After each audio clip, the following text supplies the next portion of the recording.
नमस्कार विद्यार्थी मित्रांनो, मी डॉक्टर महादेव जगताप सेटनेट मराठी या मराठी विषयाच्या अनुषंगाने सखोल माहिती देणाऱ्या चॅनलमध्ये आपल्या सर्व विद्यार्थ्यांचं सहर्ष स्वागत आहे। विद्यार्थी मित्रांनो, चॅनलच्या माध्यमातून आपण पेट संदर्भातील सखोल माहिती हे पाहत असतो। डॉक्टर बाबासाहेब आंबेडकर मराठवाडा विद्यापीठ औरंगाबाद अंतर्गत जे विद्यार्थी पेट परीक्षा पास झाले आहेत अशा विद्यार्थ्यांचं मी सेटनेट मराठी या यूट्यूब चॅनलच्या माध्यमातून अभिनंदन करतो आणि पुढील कामासाठी शुभेच्छा देतो।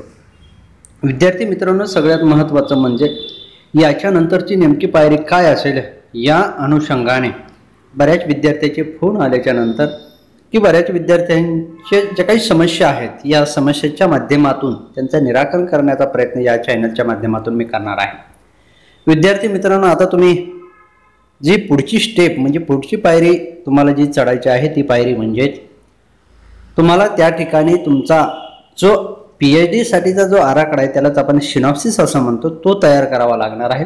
पण तो तयार करण्याच्या अगोदर तुमचा एकूणच मराठी भाषेच्या अनुषंगाने आपण विचार करत असताना मराठीच्या एकूण कालखंडाच्या माध्यमातून ज्या साहित्यिकांचा ज्या वाङ्मय प्रकाराचा आपला अभ्यास आहे त्या वाङ्मय प्रकारात आपल्याला रुची आहे अशा वाङ्मय प्रकाराची आपण त्या ठिकाणी निवड करणार आहात आणि त्या अनुषंगाने आपण PhDचं काम म्हणजेच त्या ठिकाणी करणार आहोत। विद्यार्थी मित्रांनो, सगळ्यात महत्त्वाचं म्हणजे की सिनॉप्सिस कसा तयार करावा। सगळ्यात प्रथम जे पहिलं पेज आहे किंवा जे पहिलं पान आहे ते पान अशा पद्धतीने असेल। ज्या विद्यापीठात तुम्ही PhD करणार आहात त्या विद्यापीठाचं या ठिकाणी नाव असेल। या ठिकाणी मी डॉक्टर बाबासाहेब आंबेडकर मराठवाडा विद्यापीठ औरंगाबाद या अंतर्गत PhD करणार असल्यामुळे मी केले असल्यामुळे या ठिकाणी त्या विद्यापीठाचं नाव या ठिकाणी टाकलेलं आहे। यानंतर पुढील जे काही इथं काम असणार आहे ते म्हणजेच त्या विद्यापीठाचा लोगो तुम्हाला त्या ठिकाणी घ्यावा लागणार आहे। त्याच्यानंतर जो पुढचा भाग आहे त्याच्यामध्ये डॉक्टर बाबासाहेब आंबेडकर मराठवाडा विद्यापीठ औरंगाबाद कला विद्या शाखा अंतर्गत म्हणजे एखादा विद्यार्थी त्या ठिकाणी विज्ञान शाखा अंतर्गत PhD करत असेल तर तुम्हाला तो विषय त्या ठिकाणी घ्यावा लागेल। म्हणजे कला विद्या शाखा अंतर्गत PhD मराठी कोणत्या विषयात करायला तर मराठी या विषयामध्ये पदवीच्या नोंदणीकरता सादर करावयाच्या प्रबंधाची प्रारूप पत्रिका। आता या ठिकाणी संशोधन आराखडा किंवा प्रबंधाची जी प्रारूप पत्रिका आहे ही प्रारूप पत्रिका त्यालाच आपण सिनॉप्सिस असं म्हणतो। आता ह्या दोन गोष्टी या ठिकाणी लक्षात घेतल्याच्या नंतर पुढचा जो काही महत्त्वाचा भाग आहे की ज्याच्यामध्ये विद्यार्थ्यांना बऱ्याच वेळेस अशी अडचण येत आहे की विषय नेमका कसा निवडावा। आता या ठिकाणी माझा एका लेखकाचा अभ्यास असल्यामुळे मी संशोधनाचा जो विषय आहे तो निवडला होता की सुहासिनी इर्लेकर यांच्या समग्र साहित्याचा चिकित्सक अभ्यास अशा पद्धतीचा तो विषय निवडला होता। त्याच्यानंतर एखादा विषय तुम्ही कादंबरीकाराचा असेल किंवा एखाद्या तौनिक अभ्यासाच्या दृष्टिकोनातून विषय निवडला असेल अगदी त्याच पद्धतीनं तो विषय तुम्ही या ठिकाणीच टाकू शकता। आता इथं संशोधनाचा विषय झाल्याच्या नंतर त्याच्या खालचा जो मुद्दा आहे तो म्हणजे संशोधक। या ठिकाणी मी महादेव अंगद जगताप हा इथं नाव टाकलेलं आहे। माझं त्यावेळेस जे क्वालिफिकेशन होतं ते क्वालिफिकेशन MA B.Ed आणि मराठी अशा पद्धतीनं होतं। त्यावेळेस मी शेट किंवा नेट किंवा इतर परीक्षा पास नसल्यामुळे मी अशा पद्धतीचं इथं टाकलेलं आपल्याला दिसून येतं। त्यानंतर माझे जे मार्गदर्शक आहेत म्हणजे तुम्ही ज्यांच्या मार्गदर्शनाखाली PhD करू इच्छितात अशा तिथं प्रमुख मार्गदर्शकाचं नाव मी जे काही डॉक्टर विद्यासागर पाटंगणकर सहयोगी प्राध्यापक मराठी विभाग प्रमुख उपप्राचार्य बलभीमा महाविद्यालय बीड यांच्या मार्गदर्शनाखाली PhD केली होती। आणि ज्या वर्षात तुम्ही PhD करत आहात मग समजा मार्च महिना असेल आता एप्रिल तुमची ते म्हणजे तुम्ही एप्रिल 2022 एप्रिल इथं मी लिहिलेलं की 2011 अशा पद्धतीचा हे पहिलं पान किंवा पहिलं पेज तुमचं तयार झालेलं असेल। आता दुसरं जे काही पेज आहे की त्या अनुषंगाने आपण विषयाचं टायटल टाकलेलं आहे। आता विषयाचं टायटल म्हणजे काय की सुहासिनी इर्लेकर यांच्या समग्र साहित्याचा चिकित्सक अभ्यास। आता इथं प्रास्ताविक लिहित असताना एक काळजी घ्या, मी प्रास्ताविक तुम्हाला वाचून दाखवतो होते अशा पद्धतीने की 1960 नंतरच्या मराठी साहित्य क्षेत्रात साहित्यिक सुहासिनी इर्लेकर यांनी आपल्या लेखनाने वेगळा ठसा उमटवलेला आहे। काव्य, बालकुमार साहित्य, ललित लेखन, संत साहित्य समीक्षा आदी विविध वाङ्मय प्रकार अतिशय कौशल्याने त्यांनी हाताळलेले आहेत। प्रत्येक वाङ्मय प्रकार हाताळताना त्यांनी स्वतःच्या वेगळ्या जाणीवा प्रकट करण्याचा प्रयत्न केला आहे. विशेषतः त्यांच्या तुझ्यात मी वितरावे या भक्तिसुख देणाऱ्या कवितेने वि स खांडेकरांना भुरळ घातली आणि त्याची परिणती पुढे तृप्ती या 1961 साली प्रसिद्ध झालेल्या सुहासिनी इर्लेकर यांच्या पहिल्या काव्यसंग्रहाला वि स खांडेकर यांनी लिहिलेल्या प्रस्तावने झाली. यातूनच त्यांच्या साहित्याची उंची दिसून येते. पुढे गाथा या काव्यसंग्रहाने आणि संत साहित्य समीक्षाने तर त्यात अजूनच भर घातली आहे. आता इथं प्रास्ताविक लिहित असताना तुम्ही ज्या विषय निवडला आहे त्या विषयाच्या अनुषंगाने हे प्रास्ताविक असेल. मी सुहासिनी इर्लेकर म्हणजे एका लेखिकेचा अभ्यास या ठिकाणी निवडला असल्यामुळे त्यांच्याविषयीची माहिती. आता ही माहिती लिहित असताना तुम्हाला त्यांच्या काही पुस्तकांचं वाचन, मी म्हणत नाही की पूर्ण पुस्तकांचं, परंतु काही पुस्तकांचं वाचन नक्कीच असणं गरजेचं आहे, कारण हे मुद्दे तुम्हाला त्या ठिकाणी टाकता येतील. आता पुढं काय आहे की सुहासिनी इर्लेकर यांच्या वाङ्मयीन कर्तृत्वाचा आरंभ त्यांच्या काव्यलेखनाने झाला. म्हणजे त्यांची सुरुवात ही काव्यलेखनाने झालेल्या लेखनाची. तृप्ती हा त्यांचा पहिला काव्यसंग्रह 1961 मध्ये प्रकाशित झाला. पुढे जवळपास 4 दशकापेक्षा अधिक काळात अक्षर, गाथा, छांदस, आल्या जुळून तारा, ती माझी आई, आकाशाच्या अभिप्रायात, बुद्धचरित गाऊया, ह्या मौन जांभळ्या शनी असे 9 कविता संग्रह प्रसिद्ध झाले. संत कवितेच्या आस्वादक अभ्यासातून सुरू झालेली सुहासिनी इर्लेकर यांच्या कवितेची वाटचाल प्रेमानुभव, समाजानुभव, अज्ञानाची ओढ, कौटुंबिक भावानुभव, राष्ट्रानुभव, निसर्ग अशा विविध अनुभवांनी ती व्यक्त झालेली आहे. मी वर म्हटल्याप्रमाणे तुम्हाला त्यांच्या जो विषय निवडला आहे त्या विषयाच्या अनुषंगाने थोडंफार ज्ञान असणं गरजेचं आहे आणि मग त्या प्रस्तावनेत तुम्ही अशा गोष्टी त्या ठिकाणी लिहू शकता. आता पुढचा जो मुद्दा मी या ठिकाणी घेतलेला आहे तो म्हणजेच सुहासिनी इर्लेकर यांनी बालकुमार साहित्यात संस्कार गीते, बालनाट्य, कुमार काव्य लिहिली. बालकवितेचा निर्धार राजीपणाच्या अनुभवातून वाटतं. त्यानंतर मात्र सुहासिनी इर्लेकरांनी बालकविता पारंपरिक कवितेला छेद देत व्यक्त होते. एकूणच दादा छकुलीच्या बाल अनुभवात ती रमते तर राजीच्या प्रौढ बाळूच्यात रमणे पसंत करते. तेव्हा ही बालकविता दादा छकुलीची जेवढी आहे तेवढी आजीची आहे असा दुहेरी पातळीवर अनुभवाचा एकात्म भावबंध हा बाह कवितेचा विशेषच असलेला आपल्याला सांगता येतो. आता मी या ठिकाणी संपूर्ण माहिती वाचून दाखवण्यापेक्षा या ठिकाणी तुम्ही पाहू शकता की बऱ्याच वेळेस त्यांच्या एकूण साहित्य कृतींच्या बाबतीत म्हणजे वेगवेगळे जे वाङ्मय प्रकार त्यांनी हाताळलेले आहेत त्या बाबतीत थोडक्यात इथं लिहिलेला आहे आणि त्याची माहिती. आता इथं जो त्यांना समीक्षा हा वाङ्मय प्रकार हाताळायला असल्यामुळे सुहासिनी इर्लेकर या आज जरी सशक्त कविताकार म्हणून ओळखल्या जात असल्या तरी त्यांनी बालकविता, बालकुमार साहित्य बरोबरच समीक्षा आणि ललित लेखन केले आहे. विशेषतः संत साहित्य समीक्षा यात यादवकालीन काव्य समीक्षा, महदंबेचे दवळे, संत कवी आणि कवयित्री, जनाबाईचे निवडक अभंग, संत जनाबाई, समर्थ रामदासांची करुणाष्टके, नरेंद्रकृत आद्य मराठी काव्य, साहित्य संवाद. आता ही जी काही नावं आहेत हे सर्व लेखन त्यांच्या नावावर असलेलं आपल्याला सांगता येतं आणि म्हणून एका लेखकाचा अभ्यास करत असताना तुम्हाला त्या लेखकाविषयी संपूर्ण माहिती प्रथमतः असणं गरजेचं आहे. आता इथं मी सर्व माहिती वाचून दाखवण्यापेक्षा त्या अनुषंगाने आपण इथं माहिती पाहिली. त्यानंतर एकूण साहित्य संपादनही त्यांनी केलेलं आहे. जसं की गाणारा देवघर हा त्यांचा एक ललित लेख संग्रह, त्यानंतर नाथाचे रुक्मिणी स्वयंवर, ज्ञानेश्वरीचे अंतरंग आणि ती ग्रंथाचे संपादनही त्यांच्या नावावर असले. आता एकूण म्हणजे सुहासिनी इर्लेकर यांच्या साहित्याचा वाङ्मयीन तसेच सामाजिक संस्कृतीचा अभ्यास करणे ही संशोधन विषय निवडण्यामागची मुख्य भूमिका आहे. आता हे सर्वात महत्त्वाचं इथं आपण लक्षात घेऊ ते की इथं जे काही या लेखिकेच्या साहित्याचा सर्वांगीण अभ्यास होणे गरजेचे आहे. त्या अनुषंगाने प्रस्तुत प्रबंधात सुहासिनी इर्लेकर यांच्या साहित्याचा वाङ्मयीन तसेच सामाजिक सांस्कृतिक दृष्टीने अभ्यास करणे ही संशोधन विषय निवडण्यामागची मुख्य भूमिका आहे. तद अनुषंगाने या विषयाचा सविस्तर अभ्यास करण्याचा दृष्टिकोन समोर ठेवून प्रकरणनिहाय मांडणी केलेली आहे.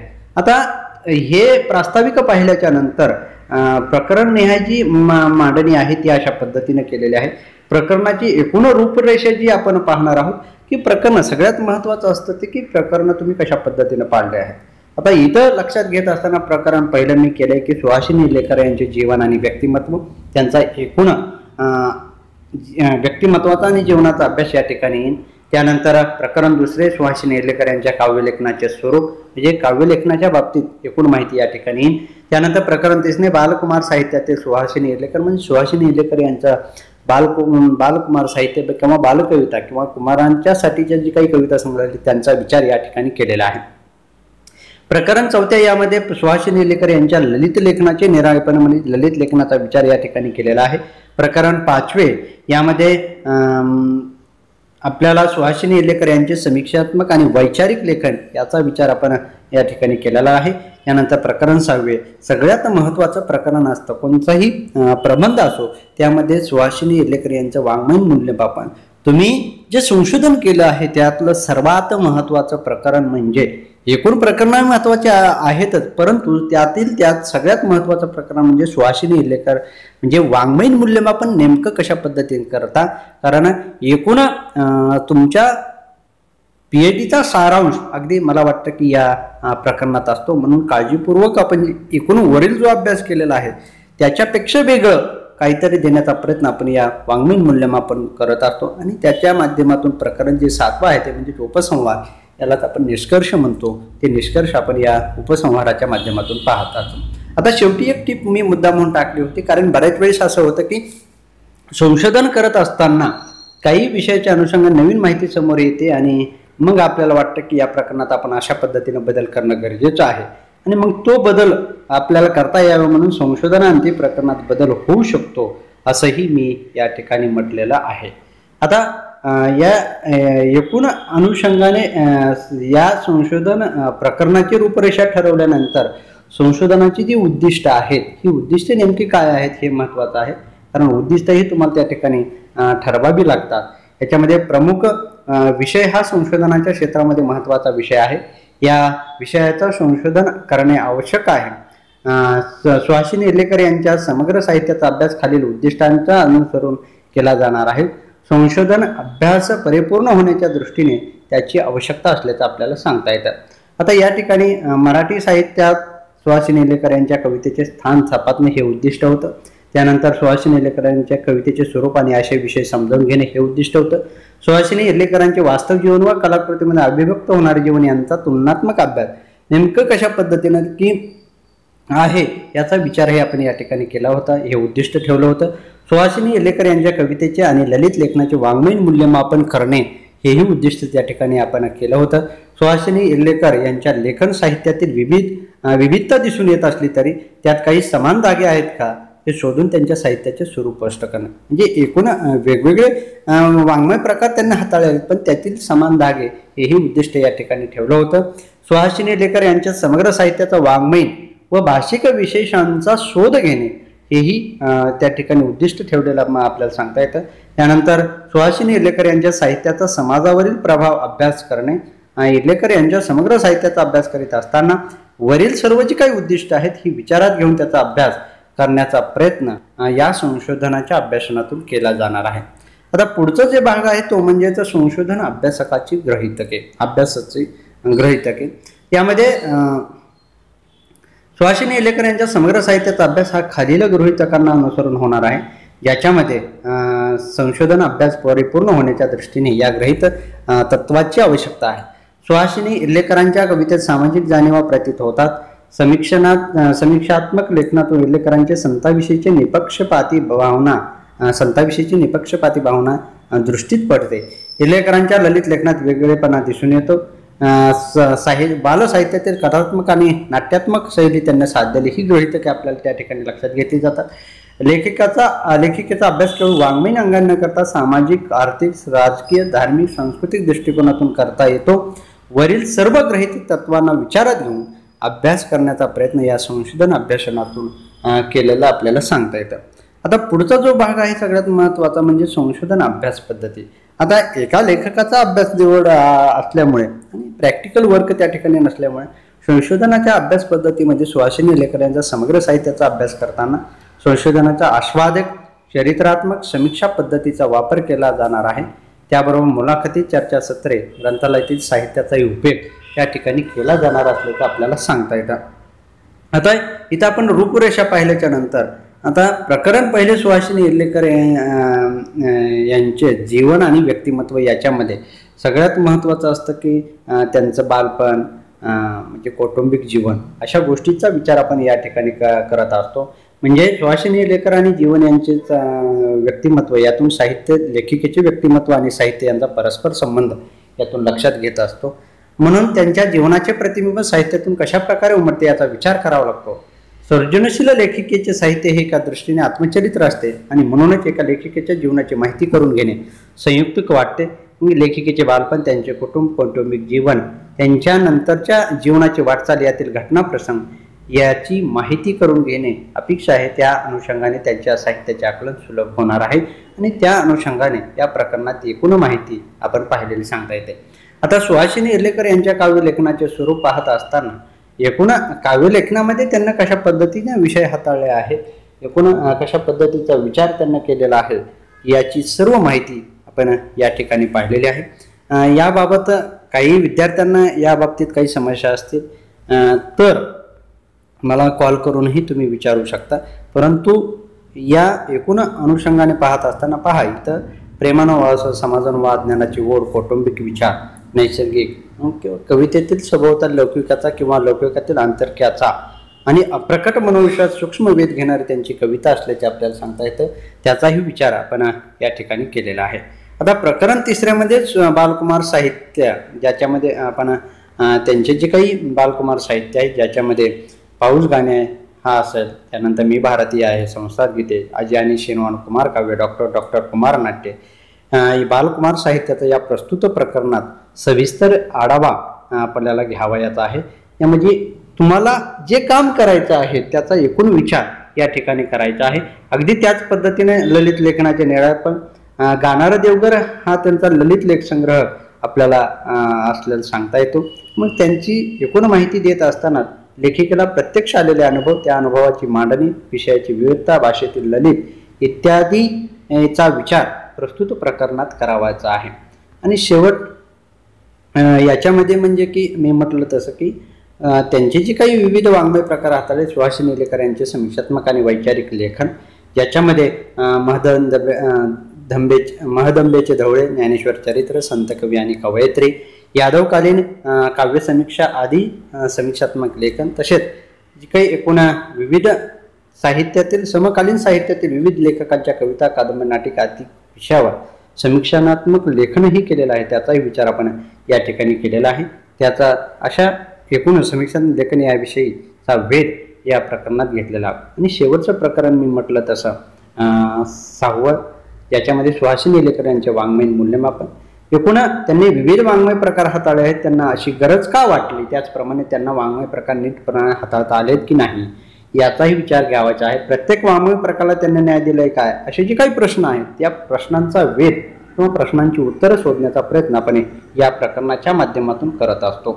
आणि प्रकरण जे काही 7वं आहे ते प्रकरण 7वं म्हणजे प्रमुख प्रस्तुत प्रकरणात 1 ते 6 प्रकरणातून आलेले निष्कर्ष एकत्रितपणे या ठिकाणी नोंदवायचे आहेत.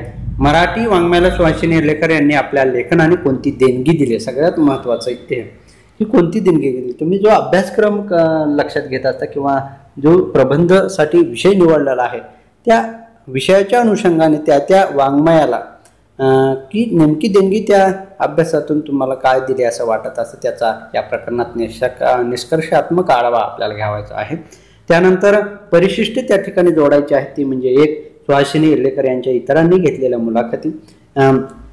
आता तुम्ही स्वतः एखादा लेखक जिवंत असेल, सुहासिनी इर्लेकर मी ज्यावेळेस PhD करीत होतो त्यावेळेस त्या मृत्यू पावलेल्या होत्या, म्हणून मी सुहासिनी इर्लेकर यांच्या इतरांनी घेतलेल्या मुलाखती अशा पद्धतीचा टायटल या ठिकाणी. त्यानंतर त्यांचा संक्षिप्त जीवन परिचय, त्यानंतर आधारभूत ग्रंथसूची त्या ठिकाणी गरजेची असते. त्यानंतर संदर्भ ग्रंथसूची तुम्ही त्या ठिकाणी वापरणार काय वापरणार त्या ठिकाणी संदर्भ म्हणून, तर नियत अनियतकालिके, वृत्तपत्रे, दिवाळी अंक, विशेषांक.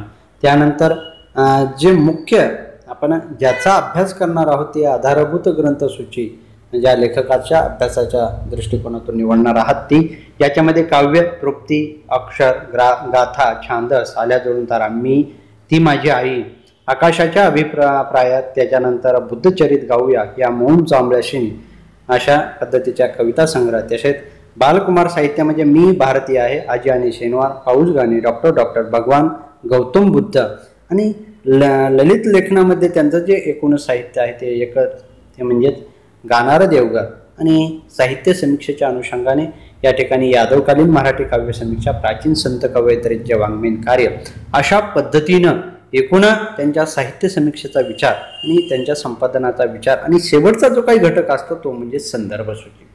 सगळ्यात महत्त्वाचं म्हणजे विद्यार्थी मित्रांनो, जो विषय निवडला आहे त्या विषयाला आपल्याला न्याय देण्यासाठी ही संदर्भ सूची गरजेची असते। कारण तुम्ही वाचन करीत असताना एखादा मुद्दा खोडायचा असेल तर तुम्हाला त्या बाबतीत मी आता विषय निवडता राग जाधव यांचं साहित्य आणि सामाजिक संदर्भ हा ग्रंथ, गंगाधर गाडगे साहित्याचे मांडर, आबा कुलकर्णी साहित्य विचार, वाल कुलकर्णी वाङ्मयीन दृष्टी, नरहर कुरुंदकर धारकाठ, मदन हातकर्णींकडे साहित्य विवेक, पांडुरंग वामन काळे साहित्यशास्त्र, त्यानंतर श्रीधर